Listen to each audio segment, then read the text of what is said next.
आपल्या मनामध्ये जे काही क्रोध असेल, द्वेष भावना असेल, अशा प्रकारचं नसलं, आपण आपल्या मनातून ते काढून टाकलं तर जे काही आपलं जीवन आहे ते जीवन सुखकर होईल. अशा प्रकारचं जे काही बुद्धाचा धम्म होता, हा धम्म आपण काल बघितलेला आहे.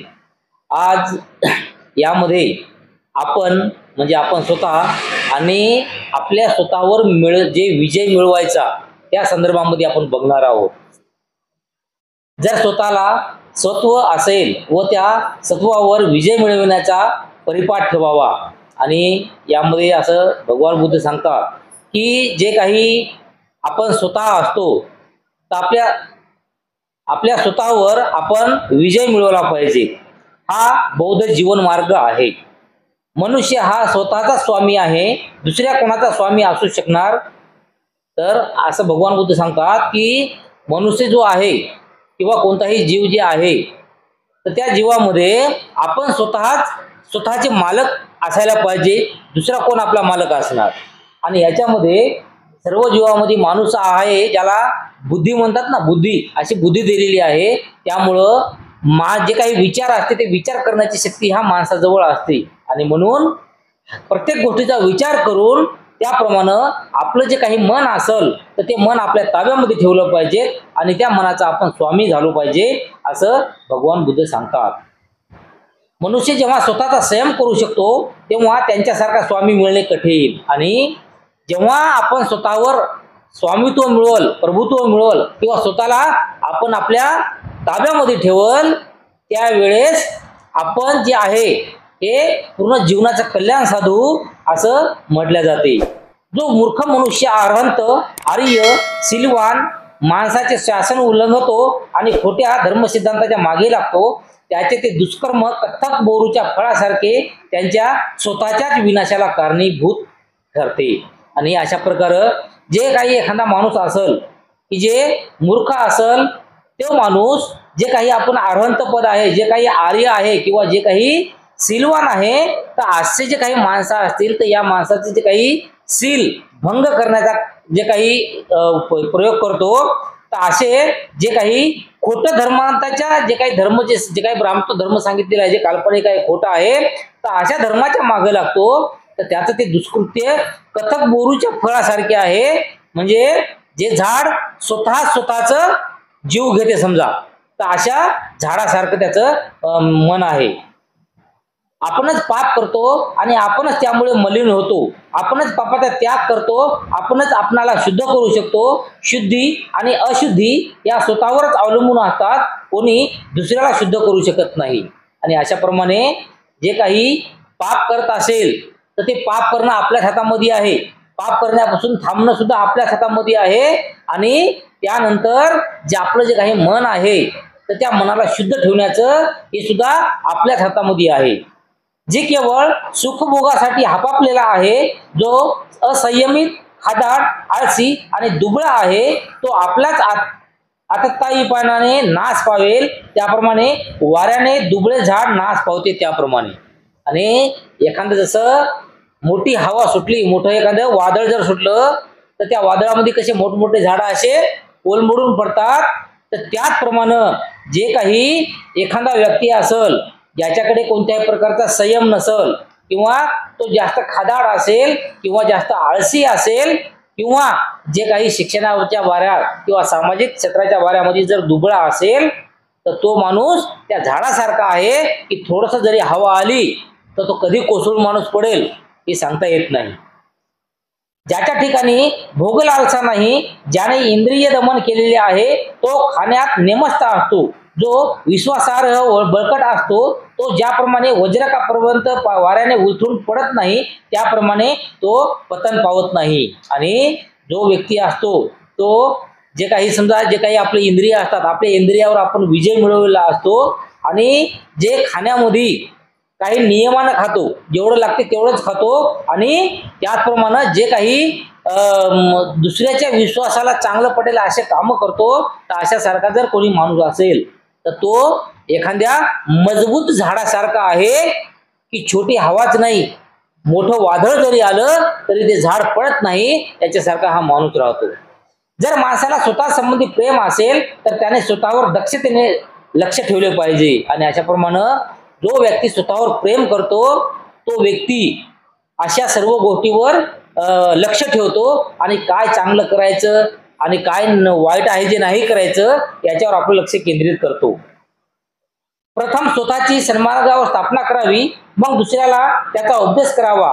शहाण्या माणसाने स्वतःला दोष लागेल असे वर्तन कामा करता नये. स्वतःचे दमन करणे हे फार कठीण आहे असे म्हणतात. जर माणूस दुसऱ्याला ज्याप्रमाणे उपदेश करतो त्याप्रमाणे स्वतः वागला तर आता आत्मसंयमी हाच खरा दुसऱ्यावर स्वामित्व गाजवणारा होऊ शकतो.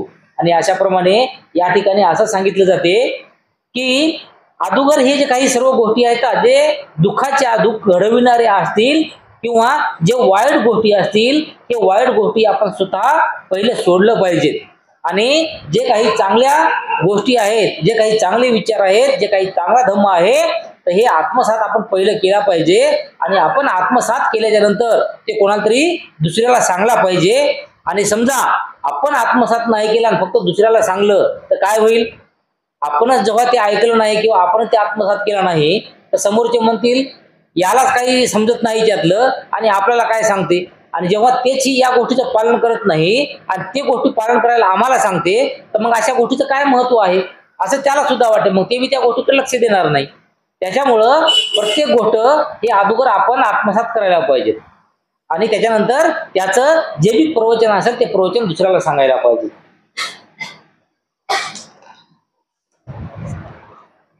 स्वतः केलेल्या पापाबद्दल स्वतःलाच भुर्दंड भरावा लागतो. माणूस स्वतःला स्वतः शुद्ध करू शकतो, तेथे दुसरा कोणी शुद्ध करण्याला येत नाही. आणि अशाप्रमाणे जे काही पापित गोष्टी असतील तर अशा गोष्टी जर आपण आपल्याकडून घडल्या, आपल्याकडून जर केल्या गेल्या तर त्याचा भुर्दंड सुद्धा म्हणजे त्याचं जेवी फळ सुद्धा ही आपणालाच मिळणार आहे, दुसरं कोणाला मिळणार नाही. आणि त्यामुळं त्या माणसाने स्वतःला पहिले शुद्ध करायला पाहिजे. आणि स्वतःला जर शुद्ध केलं तर तो शुद्ध झाल्यामुळं दुसऱ्याला समजा त्याने धम्मप्रवचन दिलं किंवा चांगल्या गोष्टी काही जर सांगितल्या तर तो सुद्धा ऐकतो. युद्धात शेकडो वीरांना जिंकणारा परमवीर नसून तो आत्मविजय मिळवतो तोच परमवीर आहे. आणि भगवान बुद्धानं काय सांगितलेलं आहे की एखादं समजा खूप मोठं युद्ध झालं, आता एखाद्या पिक्चर मध्ये वगैरे बघतो बघा, आता एकच हिरो राहते आणि कितीतरी 200, 400, 500, 1000 लोकांना एकटाच मारतो. तर अशाप्रमाणे एखादं मोठं जर युद्ध झालं त्या युद्धामध्ये एका माणसानं शेकडो माणसाला मारलं आणि युद्ध जिंकलं तरीही तो वीर होऊ शकत नाही किंवा एक योद्धा होऊ शकत नाही. तर ज्या माणसानं दुसऱ्यावर नाही तर आपल्या स्वतःच्या मनावर ताबा मिळवून म्हणजे स्वतःचा म्हणजे काही मन असते आणि त्या मनामध्ये काही असणाऱ्या वाईट भावना असतील तर त्या भावनेला आपण मारून त्याच्यावर जर विजय मिळवला तर तो खरा परमवीर आहे असं भगवान बुद्ध म्हणतात. प्रथम स्वतःची सन्मार्गावर स्थापना करावी व मग दुसऱ्याला त्यांचा उपदेश करावा. शहाण्या माणसाने स्वतःला दोष लागेल असे वर्तन करता कामा नये. स्वतःचे दमन करणे हे फार कठीण आहे असे म्हणतात. जर माणूस दुसऱ्याला ज्याप्रमाणे उपदेश करतो त्याप्रमाणे स्वतः वागला तर असा आत्मसंयमी हाच खऱ्या दुसऱ्यावर स्वामित्व गाजविणारा होऊ शकतो. आणि अशाप्रमाणे अशा प्रत्येक गोष्टीचं जे काही चांगल्या गोष्टी आहेत, जे काही बुद्धाचा धम्म सांगेल त्या गोष्टी आहेत किंवा आपल्या जीवनामध्ये जे काही ज्या गोष्टीनं सुख लाभणार आहे अशा गोष्टी असतील तर या गोष्टीचं सर्वप्रथम आपण मानायला पाहिजे, आपण आत्मसात करायला पाहिजे आणि त्याच्यानंतर ते दुसऱ्याला सांगायला पाहिजे. मनुष्य हा स्वतःचा संरक्षक असतो, त्याला दुसरा कोण सुरक्षक असणार? जो स्वतःचे रक्षण करू शकतो त्याला स्वतःसारखा दुसरा सुरक्षक मिळणे दुर्लभ आहे. आणि अशा परीने आपण स्वतःच आपले सुरक्षक असतो, म्हणजे आपण आपल्याला वाचवणारे असतो, आपलं स्वतःचं संरक्षण करणारे स्वतःच आपण असतो. आपलं संरक्षण करण्यासाठी दुसरं कोणीही येत नाही. आणि त्यामुळं जे काही वाईट गोष्टी आहेत ते सोडायला पाहिजेत आणि चांगल्या गोष्टी ज्या आहेत तर ते आत्मसात करायला पाहिजेत. आणि त्यामुळं आपण स्वतः सुरक्षित होऊ असं भगवान बुद्ध सांगतात. आणि जर माणसाला स्वतः संबंधी प्रेम असेल तर त्याने स्वतःवर दक्षतेने लक्ष ठेवले पाहिजे. यानंतर जे काही प्रज्ञा, न्याय आणि सत्संगी याच्या संदर्भात सुद्धा बुद्धाने सांगितलेलं आहे की बुद्धिमान व्हा, न्यायी व्हा आणि सत्संगी होत राहा. म्हणजे यामध्ये भगवान बुद्ध काय सांगतात की सर्वात पहिला आपण बुद्धिमान व्हायला पाहिजे, म्हणजे शिकलं पाहिजे. शिकल्याच्या नंतर काय चांगलं आहे आणि काय वाईट आहे हे समजण्याची जी काही शक्ती असेल ती शक्ती आपल्या मनामध्ये निर्माण होते. जर आपण समजा काही शिकलोच नाही तर मग कोणती तरी गोष्ट समजा आपल्याला समजेल का? समजा आपण आता कधी त्या शाळेमध्ये गेलोच नाही आणि आपल्याला कोणतं पुस्तक वाचायला येणार नाही. मग पुस्तक जर वाचायला नाही आलं तर हे आज आपण जे ग्रंथ वाचतोय तर हे आपण वाचणार का? आणि समजा हे ग्रंथ नाही वाचला तर बुद्ध आपल्याला समजेल का? आणि बुद्ध नाही समजला तर बुद्धाचा धम्म सुद्धा आपल्याला समजणार नाही. त्यासाठी सर्वात पहिलं हुशार होणं, पुस्तकं वाचणं, ज्ञान संपादन करणं हे महत्वाचं असते. आणि त्याचबरोबर न्यायी व्हा, म्हणजे प्रत्येकाला न्याय दिला पाहिजे.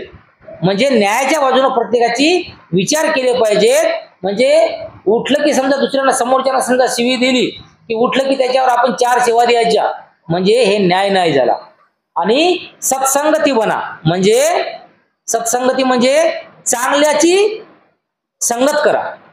जे काही चांगले माणसं असतील अशा चांगल्या माणसाची संगत करा, त्यांना मित्र करा आणि त्यांचे संस्कार आपण घ्या आणि आपले संस्कार त्याला द्या.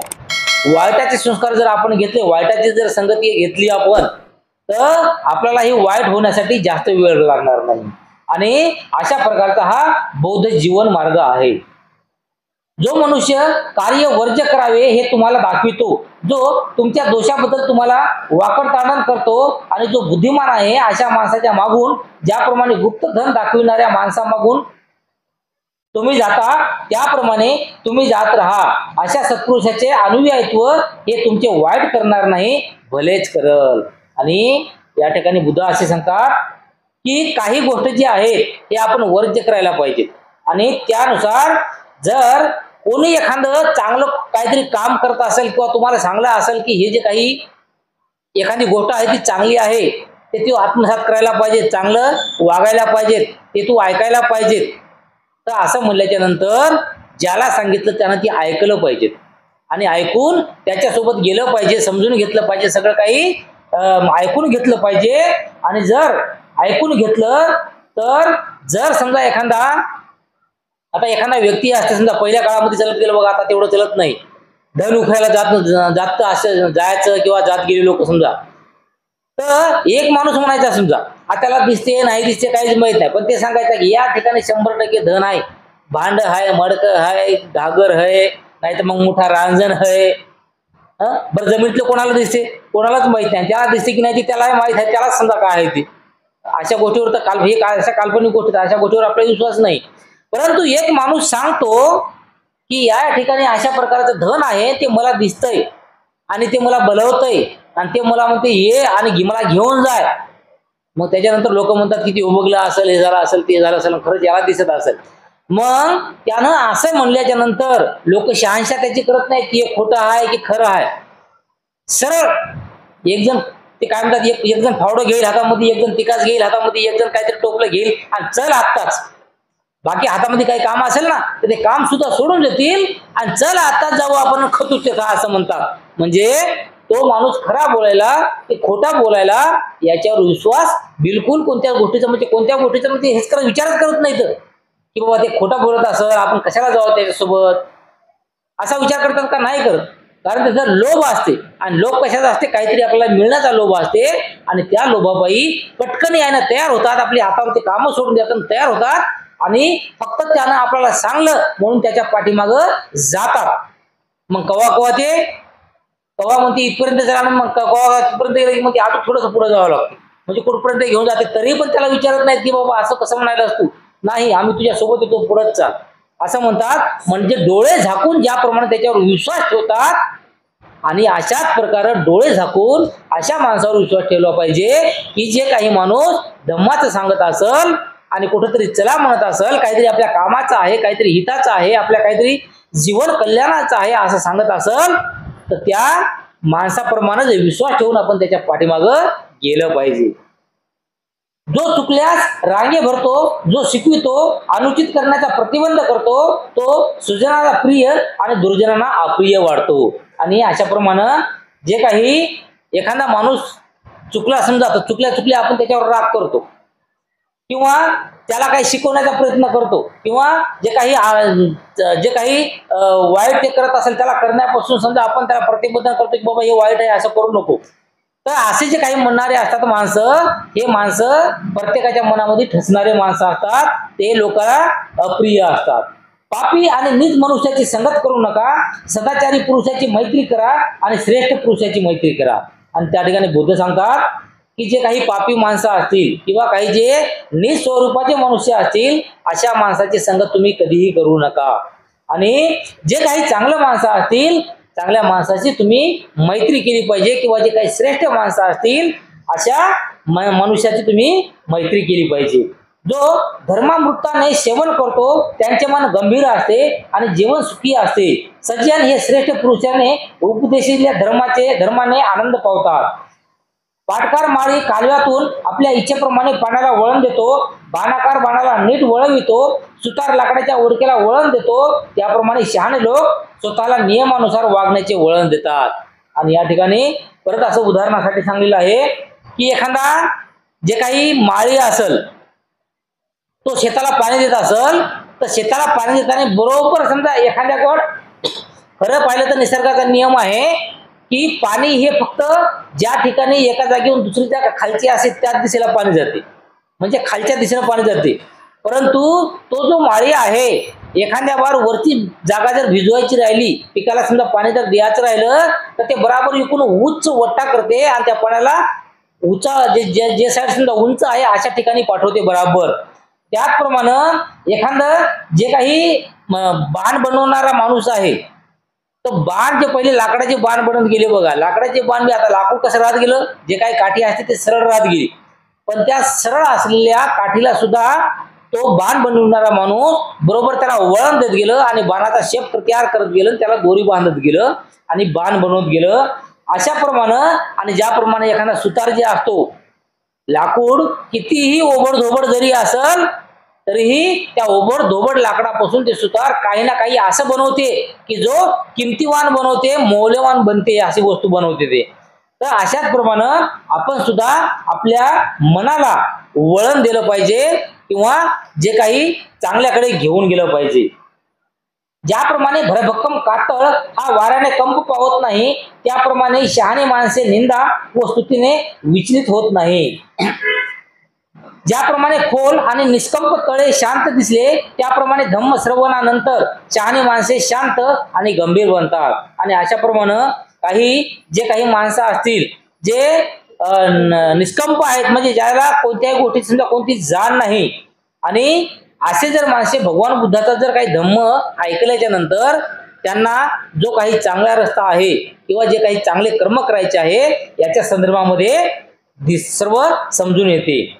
सत्पुरुष कोणत्याही परिस्थितीत दक्षतेने चालतात. ते इच्छातृप्तीच्या निमित्ताने बोलत नसतात. सुखाचा स्पर्श होतो अथवा दुःखाचा स्पर्श हो, ते कधीही आनंदाने उत्पन्न झालेले किंवा निराशाने पछाडलेले दिसत नाहीत. आणि अशाप्रमाणे जे काही सत्पुरुष असतात, म्हणजे जे काही चांगले विचार करणारे माणसं असतात, तर हे माणसं भले मी त्यांच्या आयुष्यामध्ये कशाही पद्धतीचं जीवन येवो तरी पण ते कधी आपले जे काही मन असते, जे काही आपला विचार असते, त्या विचाराला मनाला डळमळू देत नाही. म्हणजे एखादी चांगली जर घटना आपल्या याच्यामध्ये घडली तर मग खूपच आनंद होतो, तर असा आनंदाला सुद्धा त्यांना समोर जात नाहीत. किंवा एखादी वाईट जर कोणती घटना आपल्या जीवनामध्ये घडली तर जे दुःख होते अशा दुःखाला ते समोर जात नाहीत, कारण ते सत्पुरुष असतात. ते दुःख आणि सुख अशा गोष्टीला जाणत नाहीत. जोपर्यंत पापाची घडी भरलेली नाही तोपर्यंत मूर्ख माणसाला पाप हे मधासारखे गोड वाटते, परंतु जेव्हा पाप पक्व होते तेव्हा मूर्ख माणसाला दुःखात बुडून जावे लागते. आणि अशाप्रमाणे बौद्ध सांगतात की जोपर्यंत जे काही आपल्या पापाची घडी म्हणतात किंवा जे काही आपले पाप असतात, ते पाप जोपर्यंत त्याची योग्य वेळ येणार नाही तोपर्यंत जे काही आपण पाप करत राहतो ना, त्या पापामध्ये आपल्याला आनंद मिळत राहतो. परंतु जेव्हा आपले ते जे काही पक्व असते किंवा जे काही आपला घडा म्हणतात ते घडा भरतोय, त्यावेळेस मात्र त्याचं अक्षरशः पूर्ण जीवन हे दुःखामध्ये बुडून जाते. मूर्ख मनुष्याला आपण पाप केव्हा करीत आहोत हे कळत नाही, परंतु दृष्ट मनुष्य मात्र आपल्या दुष्कृत्याने अग्नीप्रमाणे जळत असतो. आणि अशाप्रमाणे एखादा जे काही मूर्ख माणूस असेल तर ते मूर्ख माणसाला पाप काय आहे हे समजतच नाही, त्याच्यामुळं तो पाप करत जातो. परंतु एखादा काही दुष्ट माणूस असतो, दुष्ट माणूस म्हणजे ज्याला कळतंय की मी जे काय करायलो ते पाप करायलो, पण तरीही तो दुष्ट भावनेनं ते पाप करत जातो. तर असे जे काही करणारे माणसं आहेत ते हे एखादा जो अग्नी असते की नाही तर त्या अग्नीप्रमाणे जळत जातो. अग्नी जळता जळता समजा त्याच्यात आणखी राखेल टाकली की आणखी भडका उडतो, आणखी राखेल टाकली की आणखी भडका उडतो. त्याप्रमाणे या जीवनाचं सुद्धा आहे की ते पाप करत जातो आणि जसं एक एक पाप तिच्यामध्ये भरत राहिलं तो आता तसा त्याचा जीवनातला जे काही पापाचा भडका उडत राहते. जो जागा आहे त्याला रात्र प्रदीर्घ वाटते, तो थकलेला आहे त्याला एक मैलाचा पल्ला लांब व लचक वाटतो, आणि ज्याला धर्माचे ज्ञान नाही अशा मूर्खाला जीवनही प्रदीर्घ वाटते. आणि भगवान बुद्ध सांगतात की एखादा जो काही माणूस जागा आहे तर जागा जो माणूस असते की नाही त्या जाग्या माणसाला बघा रात्र लय मोठी वाटते, आणि झोपू द्या रात्री 8ला जरी झोपलं जराशी डुलकी लागली वाटते की सकाळी 6 वाजता, म्हणजे रात्र कधी गेली ते समजतच नाही. तर अशाच प्रमाणे जे काही एखादा माणूस जागा आहे तर त्याला रात्र ही खूप लांब पल्ल्याची वाटते. आणि एखादा जो काही थकलेला माणूस जर असेल तर त्याला थोडंसं सुद्धा 1 किलोमीटर जरी जायचं म्हणलं तर त्याला असं वाटते की अरे बापरे अजून 1 किलोमीटर जायचं आहे का, म्हणजे त्याला खूप लांब वाटते. आणि अशाच प्रमाणे ज्याला धर्माचं ज्ञान नाही अशा प्रमाणात एखाद्या माणसाला जर धर्माचं ज्ञान नसेल तर अशा मूर्खाला जे आपलं जीवन जे आहे की नाही की जीवन बी खूप मोठं वाटते, परंतु अक्षरशः जीवन काहीच मोठं नाही. विचार केला तर बघा आपल्याला आता आपले लहानपण आठवतात आणि असं वाटते आता काल परवाच मी लहान होतो आणि बघता बघता किती वर्षे झाली असं वाटते की नाही. म्हणजे जे काही सुखाचे दिवस असतील ते दिवस एका बाद जातात, परंतु एखादा जे काही मूर्ख माणूस असतो ना तर त्या मूर्ख माणसाला तर असं वाटते अरे हे जीवन लय मोठं आहे, पण जीवन काहीच मोठं नाही. त्याच्यामुळं जे काही छोटं जीवन आहे या जीवनामध्ये आपण आपल्या जीवनाचं कल्याण करून घेतलं पाहिजे. जीवन प्रवासाला स्वतःहून श्रेष्ठ किंवा स्वतःच्या योग्यतेचा पुरुष भेटला नाही तर त्याने निग्रहाने एकलेपणानेच प्रवास करावा, परंतु मूर्खाचा सहवास मात्र कधीही करू नये. आणि अशा ह्याच्यामध्ये जेव्हा आपलं जीवन जगताना एखाद्या वेळेस समजा आपल्याला कोणीतरी श्रेष्ठ माणसाची साथ नाही मिळाली किंवा योग्य माणसाची साथ नाही मिळाली तर अशा वेळेस एकट्यानेच आपला प्रवास करावा, परंतु एखाद्या मूर्ख माणसाचा जे काही सहवास असेल ते आपण कधीही घेऊ नये. ही माझी दौलत, हे माझे पुत्र या विचाराने मूर्ख मनुष्याला सारखी पीडा होत असते. तो स्वतःचा स्वामी नसतो तर मग स्वतःच्या दौलतीचा आणि पुत्राचा स्वामी तो कसा होणार. आणि या ठिकाणी भगवान बुद्ध काय सांगतात की जीवनामध्ये प्रत्येक जण जे काही माझं करत राहते की हे दौलत माझी, घर माझं, शेत माझं, हे माझं, ते माझं, आणि त्याच्याबरोबरच जे काही घर माझं आणि कुटुंब माझं, मुलं माझे, अशा प्रकारे जो काही माणसं म्हणत असतात तर तो आपल्या जीवनामध्ये फक्त पिढ्याच उत्पन्न करतात. आणि भगवान बुद्ध सांगतात की जो माणूस माझं करतो तर तो माणूस आपल्या स्वतःचाच मालक नसतो, स्वतःचा स्वामी नसतो, तर ते त्या आपल्या जीवनामध्ये भेटलेल्या संपत्तीचा काय स्वामी होऊ शकेल, मालक काय होऊ शकेल, किंवा आपल्या मुलाचा मालक काय होऊ शकेल. ते मूर्ख ज्या प्रमाणात स्वतःचा मूर्खपणा ओळखतो त्या प्रमाणात तो शहाणा असतो, परंतु जो मूर्ख स्वतःला शहाणा समजतो तो खरोखर पुरा मूर्ख होय. आणि अशाप्रमाणे एखादा माणूस जर समजा मूर्ख असेल आणि तो स्वतःला मूर्ख समजत असेल, म्हणजे मूर्ख आहो म्हणून त्याला समजायला येते, समजा म्हणजे मूर्ख आहो असं जेव्हा ज्या माणसाला समजते तेव्हा ते कधी ना कधी सुधारण्याचा चान्स असते. परंतु एखादा जे काही माणूस असते जे मूर्ख असते परंतु तो असा म्हणतो की माझ्या एवढं शहाणा कोणीच नाही, तर असा जो माणूस असतो हे माणूस जीवनामध्ये कधीही मूर्खातून बाहेर निघणार नाही.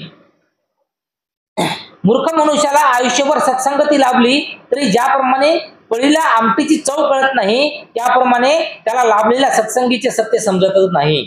आणि अशाप्रमाणे एखादा जर मनुष्य माणसाला आयुष्यभरासाठी एखाद्या मनुष्य मार्गाची म्हणजे मनुष्य एखाद्या माणसाची जे काही चांगले माणसं नाही समजा, जे काही समजा पिदाडे असतील किंवा वाईट व्यसन करणारे असतील, काही ना काही असतील, आणि अशा माणसाची संगत जर एखाद्याला लागली तर तेव्हा कसं होते की जेव्हा एखादी आपण पळी म्हणतो की नाही, चमच, तर त्या चमच्याला भाजीची चव कळत नाही, भाजीची चव आपल्यालाच बघावं लागते. तुमच्याला कळते का? नाही कळत. आणि त्याचप्रमाणे जे काही सत्संग गुण जे आहे तर यांचं सत्य सुद्धा आपल्याला समजणार नाही. बुद्धिमान माणसाला एक पळभर शहाण्या माणसाचा सहवास लागला तरी ज्याप्रमाणे जिभेला आमटीची चव कळते त्याप्रमाणे त्याला तात्काळ सत्संगीचे सत्य कळून आल्याशिवाय राहणार नाही. आणि अशाप्रमाणे जर एखादा सत्संग माणूस चांगला माणूस जर नसेल आणि अशा माणसासोबत जर आपण राहिलो तर आपल्याला सुद्धा चांगलं काय आहे समजणार नाही. परंतु एखाद्या चांगल्या माणसासोबत जर आपण राहिलो तर तेव्हा मात्र आपल्याला नक्कीच कळेल की चांगलं काय आहे आणि वाईट काय आहे. अल्पबुद्धीचे मूर्ख हे स्वतःचे शत्रू असतात, कारण ते दुष्कृत्य करतात आणि त्यांची कटू फळे त्यांना चाखावी लागतात. ज्या कर्माबद्दल पश्चाताप करावा लागतो आणि ज्याचे फळ रडत भोगावे लागते ते कर्म नीट झाले नाही असे समजावे. आणि यानंतर समजा आपल्याला कधी असं समजलं नाही की चांगलं कोणतं वाईट कोणतं, तर अशा याच्यामध्ये जे काम केल्याच्या नंतर त्या कामाचा आपल्याला पछतावा होते किंवा काम केल्याच्या नंतर आपल्या डोळ्यातून दुःख आणि अश्रू बाहेर निघतात, अशा वेळेस असं जे काही काम असते तर ते काम नक्कीच आपण करायचं नाही असते असं समजून घ्यायला पाहिजे. म्हणजे वाईट काम आहे असं समजायला पाहिजे. जे कर्म केले असता पश्चाताप करावा लागत नाही आणि त्यांचे फळ आनंदाने भोगता येते ते कर्म त्यांच्या रीतीने चांगले झाले असे समजावे. म्हणजे जे काही कर्म केले त्या कर्माचा पश्चाताप आपल्याला कधीच करायला लागत नाही. म्हणजे त्याला आपलं मन कधीही प्रसन्न राहते, आनंद वाटतो आपल्याला, असे काम कधीही चांगले असतात. जोपर्यंत दुष्कर्माचे फळ भोगावे लागत नाही तोपर्यंत मूर्खाला ते मधासारखे गोड वाटते, परंतु ते कर्म जेव्हा मन पतन होते तेव्हा मूर्खाला दुःख भोगावे लागतात. आणि अशा प्रकारे जे काही वाईट कर्म असतील तर तो वाईट कर्म करत असताना त्या माणसाला आनंद मिळतो, पण जेव्हा त्यांचा जे काही पापाचा घडा असेल तो भरला तर त्यानंतर मात्र त्याचं उर्वरित जे आयुष्य असते ते पूर्ण दुःखमय होते. दुष्कर्म जगप्रसिद्ध झाले की ते दुःखात पर्यावसित होते आणि ते करणाऱ्या मूर्खाचे सदैव नष्ट होते. फार काय तर त्यांचा शिरच्छेदही करते. आणि अशाप्रमाणे जे काही वाईट काम करण्याचं समजा जे काही लोक असे काम करतात समजा वाईट प्रवृत्तीचे, तर हे असे जे काही मूर्खाचे सदैव नष्ट होते. म्हणजे त्याचं जे काही मूर्खपणा समजा म्हणजे मूर्खापासून चांगल्या येण्याचे जे काही असतील गुण, ते गुण त्याचे सर्व नष्ट होतात आणि कधी कधी त्याचं डोकं सुद्धा उडवल्या जाते. मूर्खाला खुशाल खोटी प्रसिद्धी, भिकूमध्ये आग्रमान, विहारा स्वामित्व आणि लोकांमध्ये सन्मान यांचे खुशाल हाव धरू द्या. आणि अशामुळं जे काही एखादा मूर्ख मनुष्य असेल जो खूप लोभी असतो तर त्याला काय वाटते माहिती आहे का, की माझी वाहवा व्हायला पाहिजेत म्हणून मी पुढे केलं पाहिजे. त्याचप्रमाणे एखाद्या भिक्खूचा आग्रह धरला पाहिजे की मी भिक्खू होतो किंवा काहीतरी होतो, मी भंतेजी होतो, अशा प्रमाणात आग्रह धरला पाहिजे. किंवा विहारामध्ये स्वामित्व म्हणजे विहारामध्ये मीच प्रमुख झालो पाहिजे, अशा प्रमाणे जो काही आग्रह धरतो किंवा लोकांमध्ये सन्मान मिळवण्यासाठी काही झटत असतो तर असा माणसाला खुशाल त्याला जसं वाटतं तसं करू द्या, परंतु आपण असं करता कामा नये.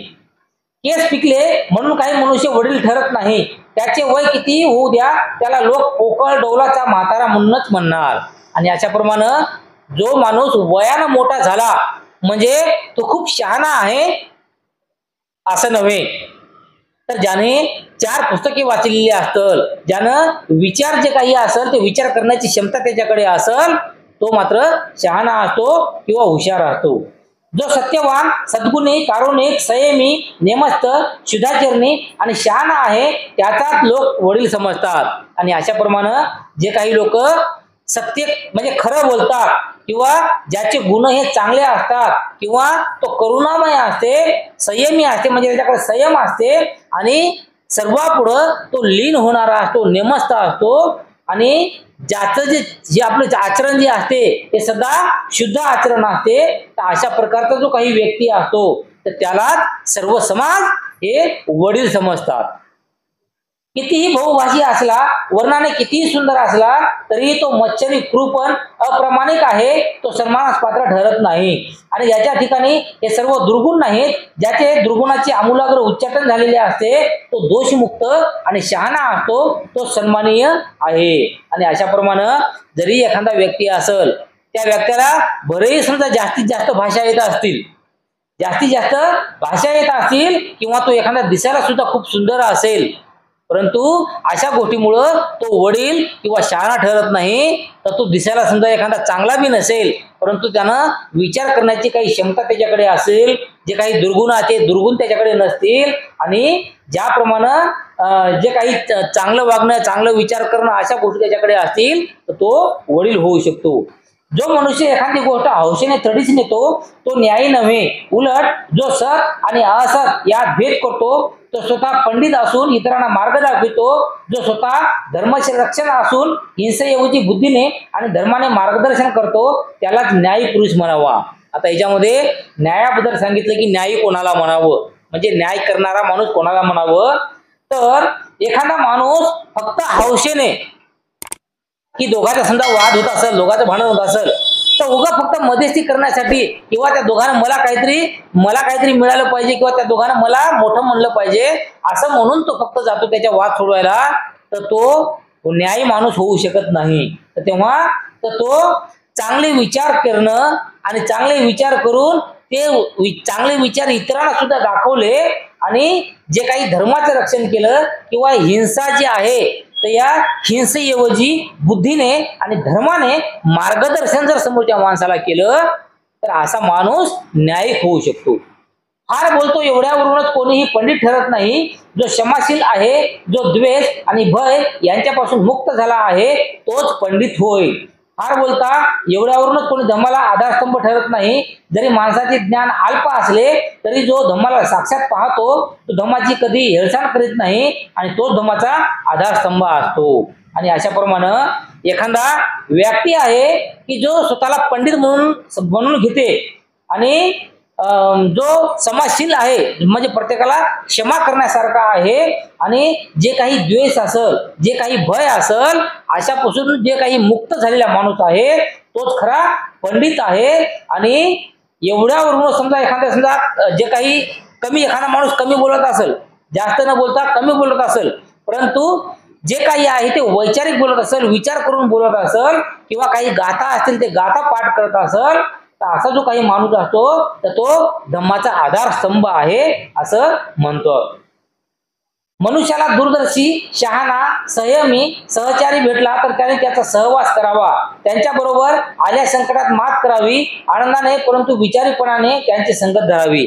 आणि अशाप्रमाणे एखादा माणूस जेव्हा दूरचं बघणार आहे, समजा म्हणजे आपली नजर दूरवरपर्यंत ठेवणार आहे, म्हणजे आजच्या समजा 5 वर्षाच्या नंतर, 10 वर्षाच्या नंतर, 20 वर्षाच्या नंतर काय होईल अशा प्रकारचा विचार करणारा समजा एखादा माणूस असेल, किंवा एखादा माणूस शहाणा असेल, किंवा एखादा माणूस चांगलं आचरण करणारा जर असेल, तर अशा माणसानं सहवास कधीही करावा.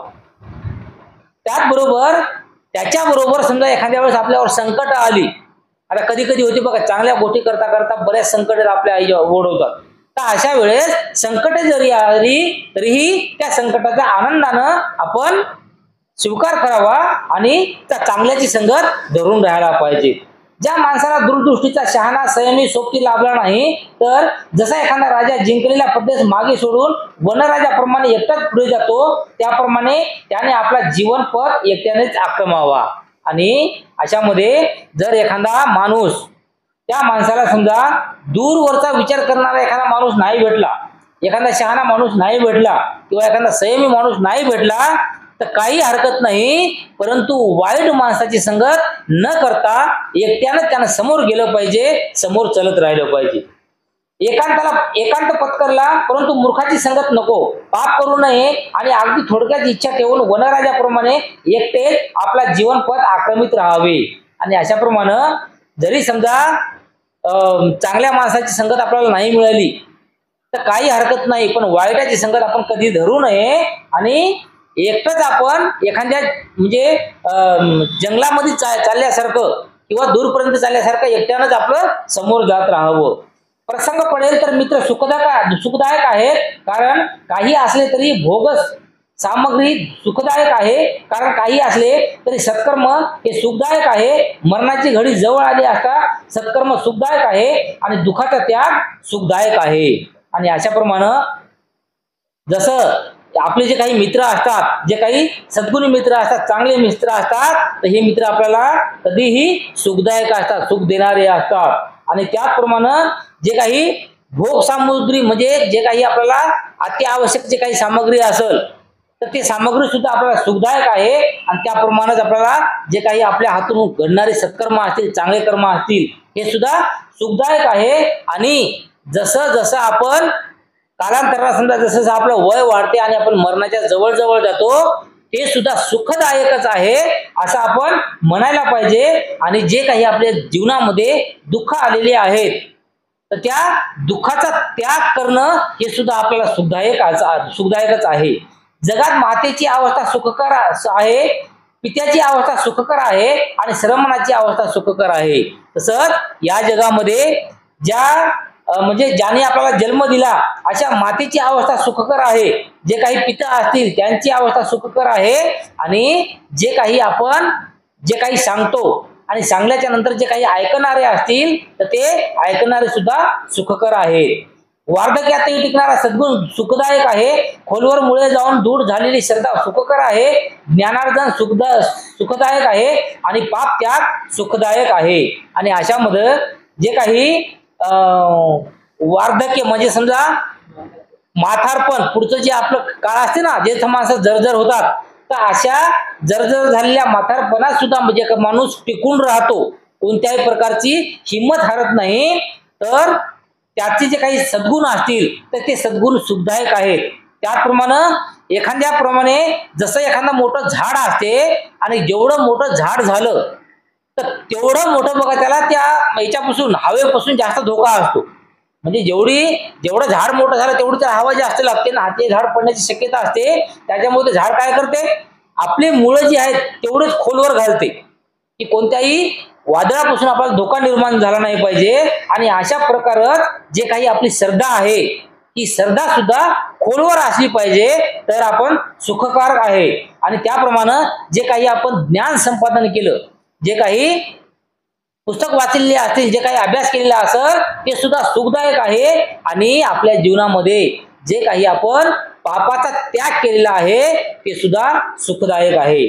मूर्खाचा सहवास दीर्घकाळ दुःख देतो.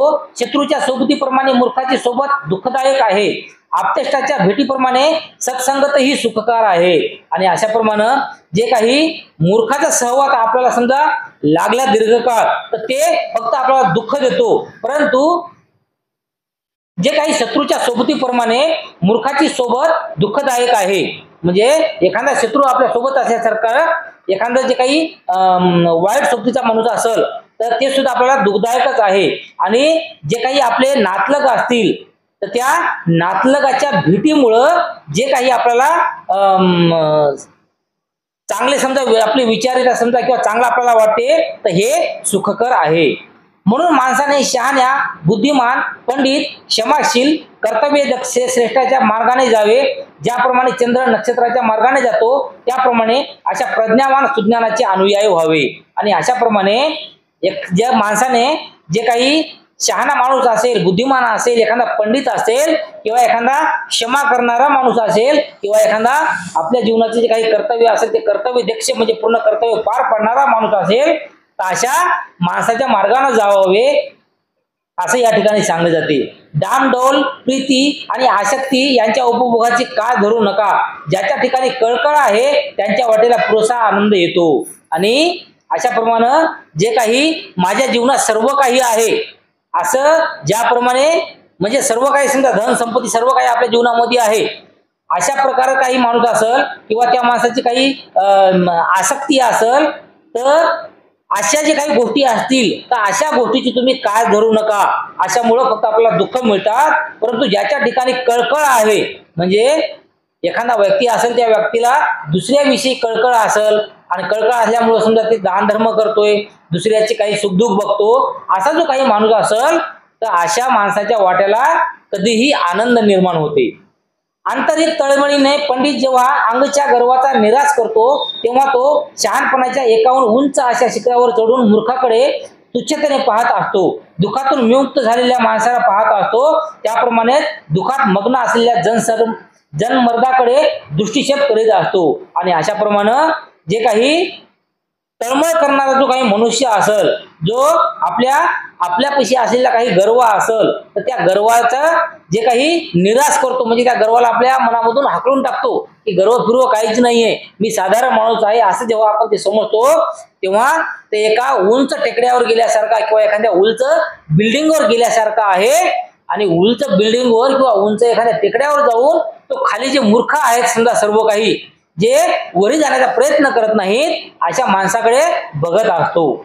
अविचारी माणसात विवेकशील, निद्रिदास्त, जागृत असा तो शहाणा मनुष्य दुबळ्यांना मागे सारून पुढे सरत असतो. आणि अशाप्रमाणे जे काही अविचारी माणसात जे काही विवेकशील म्हणजे जे काही चांगली बुद्धी असते किंवा जे काही आपला शहाणपणा असतो तो जागृत ठेवतो, तर असा शहाणा मनुष्य सर्व काही दुबळे माणसं असतील तर त्या सर्व दुबळ्यांना मागे ठेवून आपण समोर चालतो.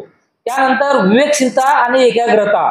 प्रत्येक बाबतीत विवेक ठेवीत जा, सावधान राहत जा, आस्थायुक्त आणि धैर्यशील राहत जा. आता याच्यामध्ये भगवान बुद्ध सांगतात की प्रत्येक गोष्टीमध्ये आपलं जीवन जगत असताना जे काही आपल्या वाट्याला रोज सुख दुःख येत असतात, जे काही म्हणतात समजा काटे येत असतात, काही दुःख येत असतात, तर अशा बाबतीमध्ये जे काही आपल्या स्वतःबद्दल विवेक ठेवला पाहिजे. विवेक म्हणजे धैर्यशील ठेवलं पाहिजे की जे काही एखादं समजा दुःख आलं तर बाबा हे दुःख काही जास्त वेळ टिकणार नाही, ते कधी ना कधी खतम होईल, त्यामुळे या दुःखाचं मी काय दुःख करू. आणि त्याचप्रमाणे आपल्या जीवनामध्ये प्रत्येक वेळेस आपण सावधान राहिलं पाहिजे आणि आस्थायुक्त राहिलं पाहिजे, तेव्हा धैर्यशील आणि राहिलं पाहिजे. हा बौद्ध जीवन मार्ग होय. आपण जे काही आहोत ते आपल्या विचाराचा परिणाम आहे. हे सर्व आपल्या विचारावर अधिष्ठित आहे आणि आपल्या विचारानेच बनले आहे. जर मनुष्य दुर्विचाराने बोलू लागले, कृती करू लागले, तर दुःख त्याचा पाठलाग करीत राहते. शुद्ध विचाराने बोलले आणि चालले तर सौख्य चालून येते. म्हणून शुद्ध विचारांना अतिशय महत्व आहे. आता या ठिकाणी बघा, काल मी तुम्हाला एक उदाहरण दिलं होतं त्या कोबरा नागाचं, की आपलं जे मन आहे ना, आपलं मन जे विचार करते तेच बरोबर आपल्या समोर येत राहते. मग आपण चांगला विचार केला तर आपलं समोरचं जीवन चांगलं होईल, आपण वाईट विचार जर केला तर आपलं समोरचं जीवन हे वाईटामध्ये जाणार आहे. तर अशा प्रकारे या ठिकाणी भगवान बुद्धाने सांगितलेलं आहे की आपण जे काही आहोत तर हे सर्व काही आपल्या विचाराचा परिणाम आहे. आणि त्यामुळं आपण जर काही चांगले विचार केले तर आपलं जीवन हे चांगल्या परी जाईल. आणि जर आपण काही दुर्विचार केले, दुष्ट विचार केले तर आपलं जीवन हे दुष्टामध्ये किंवा दुःखामध्ये जाणार आहे आणि तसे ते दुःख आपला पाठलाग करणार आहे. त्यामुळं शुद्ध विचारानं बोलले आणि चालले तर सौख्य चालून येते. म्हणजे चांगले विचार जर ठेवले आपण आपल्या मनामध्ये तर जे काही सुख आहे ते सुख आपल्याकडे चालून येते. आणि मन शुद्ध विचारांना अतिशय महत्व आहे. अशाप्रमाणे अविचारी बनू नका, आपल्या विचारावर लक्ष असू द्या. कर्दमात सुटलेला हत्ती ज्याप्रमाणे आपली मोकळी करण्यासाठी झटतो त्याप्रमाणे असत्य मार्गापासून आपली मुक्तता करा. आणि ज्याप्रमाणे समजा एखादा बलाढ्य, ज्याला आपण सर्वात ताकदवान असा हत्ती म्हणतो, पण ते हत्ती जरी एखाद्या वेळेस त्या याच्यामध्ये दलदलीमध्ये जर फसला तर तो आपल्याला त्याच्यातून कसं निघण्याचा प्रयत्न करतो, तर त्याचप्रमाणे आपण सुद्धा आपल्या विचारावर लक्ष केंद्रित केलं पाहिजे आणि आपल्या मनामध्ये जे काही वाईट विचार असतील त्याच्यातून आपण बाहेर निघण्याचा प्रयत्न केला पाहिजे. शहाण्या माणसाने आपल्या विचाराची राखण करावी, कारण ते कळायला कठीण, अतिशय धूर्त असून जिकडे वाट मिळेल तिकडे ते सैराटासाठी धावत राहते. आणि सुरक्षित विचार हे सौख्यदाते आहेत. आणि अशाप्रमाणे आपण आपल्या मनावर हे ताबा ठेवला पाहिजे आणि आपले जे काही विचार असतील त्या विचाराची सुद्धा आपण राखण केली पाहिजे. म्हणजे विचार चांगलेच आपल्या मनामध्ये येतील अशा आपण विचार केले पाहिजे.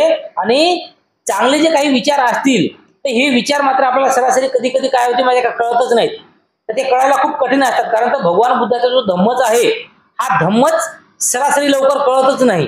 आणि त्याचप्रमाणे जे काही आपल्या जीवनामध्ये चांगलं आहे ना तर ते चांगलं आपल्याला कळत नाही. आणि त्याच्यामुळं ते कधी कधी कठीण वाटते, कधी कधी धूर्त वाटते. आणि आपलं मन जे आहे हे जिकडं वाट भेटेल तिकडं कोणीकडे तरी पळत राहते. त्यामुळं सुरक्षित विचार करणं हे सौख्यदाते आहे. कशा तरी साकारलेल्या घरात पावसाची पाणी गळत राहते, त्याप्रमाणे चिंतन रहित मनात विकार प्रवेश करतात. आणि ज्याप्रमाणे एखादं घर आहे, जसं समजा आता आपल्या घरा म्हणल्यासारखं म्हणायला हरकत नाही, जे साधं घर असतात, या साध्या घरामध्ये जर मोठा एखादा समजा खूप मोठा पाऊस आला, तर मोठा पाऊस आल्याच्या नंतर घर हे कोठूनही साधं घर असल्या कारणाने ते घर कोठूनही गळत राहते. आणि त्याचप्रमाणे आपले जर मन हे मन जर घट्ट नसेल, आपल्या मनावर जर आपला ताबा नसेल, तेव्हा मात्र चिंतन रहित काही जे प्रकार असतात, जे काही असे विकार असतात, तर ते विकार आपल्या मनामध्ये प्रवेश करतात. ज्याप्रमाणे व्यवस्थित साकारलेल्या घरात पावसाची पाणी गळत नाही, त्याप्रमाणे चिंतनयुक्त मनात विकाराला प्रवेश लाभत नाही. आणि ज्याप्रमाणे एखादं घर जे काही पूर्ण सलापाचं आहे, समजा चांगलं मजबूत बांधलेलं आहे, तर अशा घरामध्ये जसं एखादा पावसाचा पाऊस हे जात नाही, प्रवेश करत नाही, त्याचप्रमाणे जे काही चिंतनयुक्त माणूस असते, जे काही वैचारिक माणूस असते, तर त्याच्या मनामध्ये सुद्धा असे वाईट जे काही विचार असतात ते विचार प्रवेश करत नाही. माझे मन एकेकाळी वाट मिळेल तिकडे आणि वाट तसे भरकट होते, परंतु ज्याप्रमाणे माहूत आकुशाने स्तुब्ध गजाला वळवीत असतो, त्याप्रमाणे मी आता आपल्या मनावर स्वामित्व गाजवत आहे.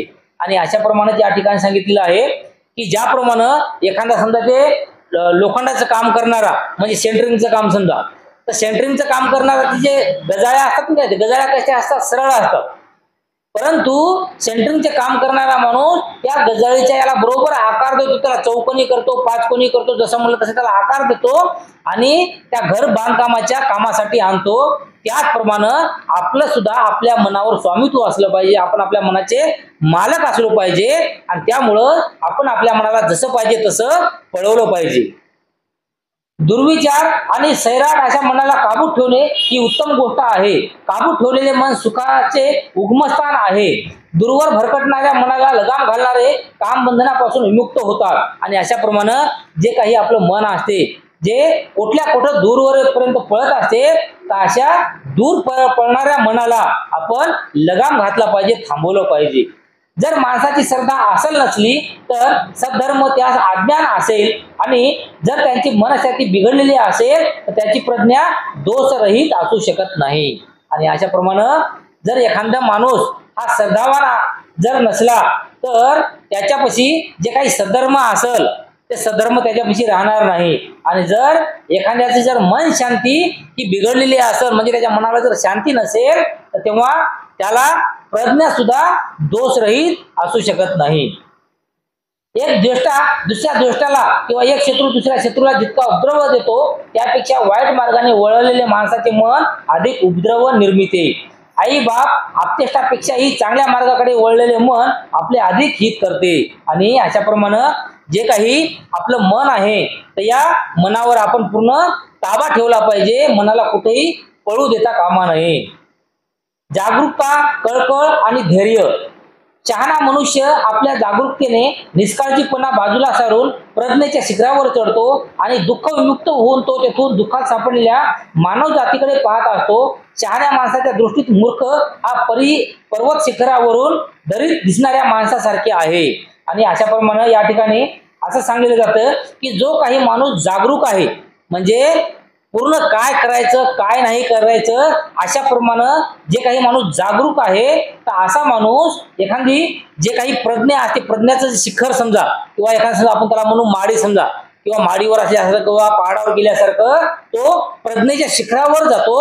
आणि शिखरावर जाऊन तेथून जे काही दुःख मुक्तीमधून जे काही बाहेर निघण्यासाठी जे काही लोक तडपडत आहेत, तर ते लोकांना वरून बघत राहतो, म्हणजे आपण उंच स्थानावर राहतो.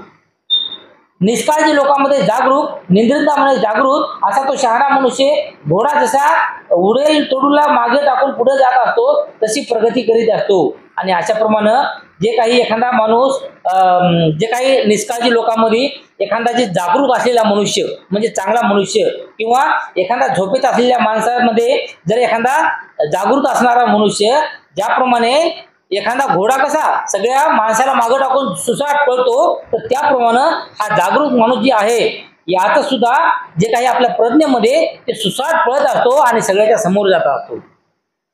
निष्काळजीपणाच्या अधीन होऊ नका, कामभोगापासून दूर राहा, जागरूक मनुष्य चिंतनशील असतो. आणि अशा प्रमाणे जे काही निष्काळजीपणा असते आपल्या अंगामध्ये, तर अशा निष्काळजीपणापासून दूर राहिलं पाहिजे. दक्षता अमर आहे, अविचार मृत्यूचे पद आहे आणि अप्रमादी हे कधीच मरत नाही, उलट प्रमादी हे मृतवतच आहे. दुसरा हेतू कितीही मोठा असला तरी आपल्या ठरविलेल्या हेतूपासून विचलित होऊ नये. एकदा ध्येय हाताशी लागले की निग्रहाने ते धरून ठेवा. आणि यानंतर भगवान बुद्ध असे सांगतात की एखादा हेतू जे खूप मोठा आहे म्हणून आपल्याला असं वाटतं की आपण त्या हेतूच्या मागे गेलं काय की पाहिजे, परंतु अशा हेतूच्या पाठीमागे न जाऊन आपण जे काही ठरवलेलं आहे, जे काही आपले चांगले विचार निर्माण झालेले आहे, तर त्यापासून आपण विचलित होऊ नये. आणि सावधान चित्त राहा, आळस सोडा, सम्यक मार्गाचा अवलंब करा. जो या जगात सम्यक मार्गाचा अवलंब करतो तो खरोखर सुखी आहे. आणि अशा प्रमाणे आपल्या जीवनामध्ये आपण सदैव सावधान चित्तानं राहिलं पाहिजे. म्हणजे चित्त जे आहे आपलं हे सावधान ठेवलं पाहिजे. आणि त्यानंतर आपण आळस सुद्धा सोडला पाहिजे. आणि जे काही चांगला मार्ग आहे त्या चांगल्या मार्गाचा अवलंब केला पाहिजे. आणि असा जो चांगल्या मार्गाचा अवलंब करत असतो तो खरोखर आपल्या जीवनामध्ये सुखी असतो. आळशीपणा म्हणजे अपयश, सुस्तपणा आणि अपवित्रता. सतत प्रयत्न आणि सम्यक दृष्टी यांच्या सहाय्याने शरीरात घुसलेला आळशीपणा हा विषारी बाण उपटून काढा. आणि अशा प्रमाणे जे काही आळशीपणा असेल तर या आळशीपणामुळे आपल्याला प्रत्येक गोष्टीमध्ये अपयश येते. किंवा आपल्या शरीरामध्ये जर सुस्तपणा असेल तर या सुस्तपणामुळं आपल्याला अपवित्रता आपल्यापाशी निर्माण होते. आणि त्यामुळं सतत प्रयत्न करत राहायचे, सम्यक दृष्टी ही सतत आपण वाढवत राहायची. आणि अशा सहाय्यानं म्हणजे सतत प्रयत्न करून सम्यक दृष्टी वापरून याच्या सहाय्यानं आपण जसा एखादा आपल्या शरीरामध्ये बाण घुसलेला आहे तर त्या विषारी बाणाला काढून टाकल्यासारखं आपण जे काही वाईट विचार असतात ते आपल्या मनातून काढून टाकले पाहिजे. प्रमादात फसू नका, विषय भोगातच आसक्त राहू नका, अप्रमद बना आणि ध्यानात मग्न राहून विपुल सुख संपादन करा. जो अप्रमद आणि जागरूक आहे, स्मृतिमान आहे, सुविचारपूर्वक काम करणारा आहे, जो संयमी आहे, जो विचारपूर्वक आचरण करणारा आहे व अप्रमत्त आहे, अशा पुरुषाचे यश सारखे वाढत राहते.